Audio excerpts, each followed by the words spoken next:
Now to the relentless rain drenching the East Coast. At least a dozen rivers are at or near flood stage, from the Carolinas all the way up to Maine, in what has been the wettest March on record in some areas of the Northeast. CBS News correspondent Elaine Quijano is in POMPTON Plains, New Jersey this morning with the latest from there. Elaine, good morning.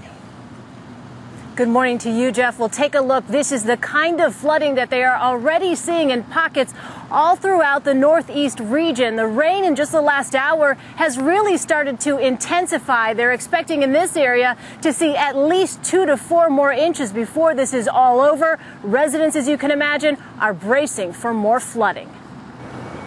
In New Jersey, residents in communities like this one are still struggling to bail out flooded homes from a nor'easter 2 weeks ago that dumped as much as 10 inches of rain.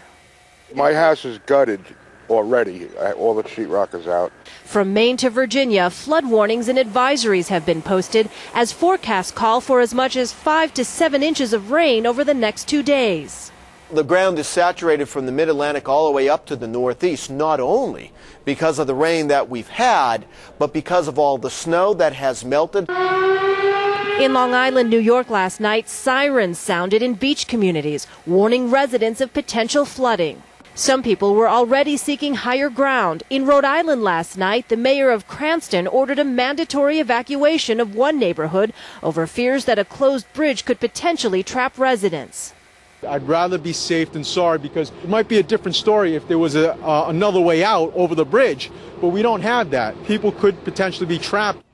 Officials also warned of a possible life-threatening situation along the Patuxent River, which has already reached flood stage and is still rising. The area has been flooded twice already this year. Some residents say they've had enough. The solution is to take these houses, buy them up, and let the river have this whole stretch of land, because we don't own this property.